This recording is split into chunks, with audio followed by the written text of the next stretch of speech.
Ainda não sabemos tudo sobre o funcionamento do cérebro, mas já sabemos muitas coisas e a cada momento a investigação científica vai nos dando mais informação.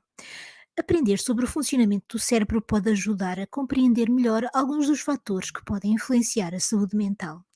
Em alguns episódios do audioblog do Extensamente iremos falar sobre os mitos e as ideias erradas que estão associadas ao cérebro e ao seu funcionamento. Nesta primeira parte, vamos para já desmistificar 5 mitos.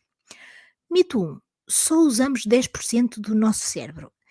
Este é um mito muito conhecido que foi reforçado também por um filme com a Scarlett Johansson que se chamava Lucy. Mas se só usássemos 10% do nosso cérebro, não podíamos fazer muitas das coisas que fazemos no nosso dia a dia e ter criado tantas coisas como a humanidade já criou.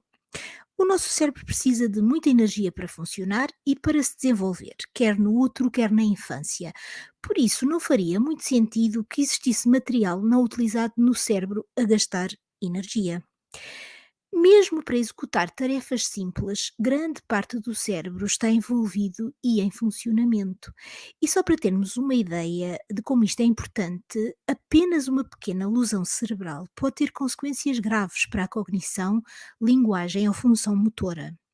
E até mesmo quando dormimos, todo o nosso cérebro apresenta sinais de atividade. Já a nossa mente pode ser expandida e ter uma maior capacidade se a exercitarmos. Alguns estudos mostram que níveis altos de motivação tendem a dar valores mais altos em testes de cognição. Ou seja, se o nosso nível de motivação ou de atenção ou de comprometimento com alguma coisa, possivelmente vamos ter resultados mais altos, quer em testes, quer nas nossas ações. Mito 2: as nossas memórias são detalhadas e mantêm-se inalteradas. Todos nós temos memórias que são muito marcadas e vívidas.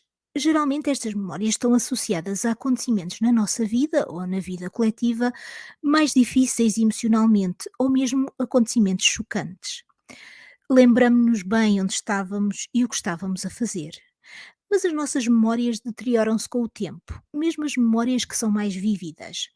Esquecemos-nos de detalhes importantes, acrescentamos outros detalhes ou informação incorreta, sem termos consciência que o estamos a fazer e que estamos a criar toda uma história que já não é bem o retrato do que realmente aconteceu.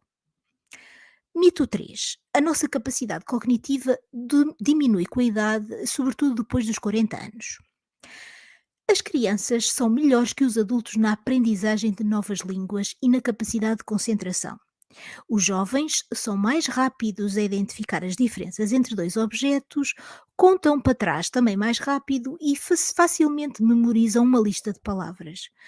Mas muitas outras capacidades mentais melhoram com a idade.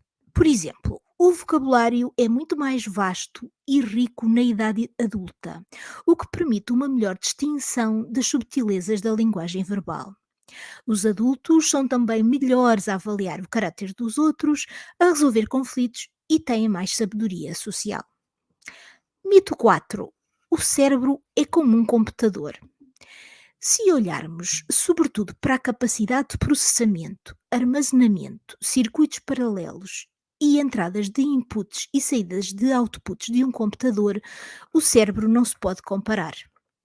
O nosso cérebro não tem uma capacidade de memória definida, não faz cálculos como um computador e a nossa percepção visual não é passiva, não funciona apenas como um input de informação. Porquê? Porque interpretamos, antecipamos e prestamos ativamente atenção a diferentes aspectos daquilo que nos rodeia. Mito 5: o cérebro dos homens é muito diferente do das mulheres. Existem muitas ideias pré-concebidas sobre as diferenças entre o cérebro das mulheres e dos homens, como por exemplo a ideia de que os homens são melhores a matemática ou que as mulheres são mais emocionais que os homens. Embora existam algumas diferenças entre os cérebros masculinos e femininos, muitas destas diferenças estão relacionadas com os sistemas hormonais e expressões genéticas em ambos os sexos.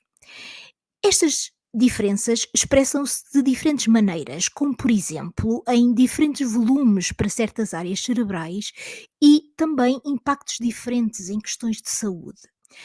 Assim, os homens, devido a estas diferenças, têm maior predisposição para desenvolver a dependência do álcool e a doença de Parkinson, enquanto as mulheres têm mais tendência para desenvolver depressão e Alzheimer. Por outro lado, os homens têm uma melhor capacidade motora e as mulheres uma melhor capacidade para análise. Mas estas diferenças entre os cérebros masculinos e femininos não têm grande impacto na capacidade cognitiva e na inteligência dos homens e das mulheres. Quando os cérebros masculinos e femininos são testados em diferentes capacidades, quer seja aprendizagem, comunicação, codificação de memórias, avaliação dos estados emocionais dos outros ou raciocínio matemático, entre muitas outras capacidades, homens e mulheres têm resultados sobrepostos. Embora as diferenças anatómicas cerebrais possam ter algum impacto nas diferenças comportamentais e na capacidade para determinadas tarefas, não constitui uma diferença esmagadora. E o meio ambiente exerce também uma forte influência. E tudo isto conta para a equação das diferenças entre homens e mulheres.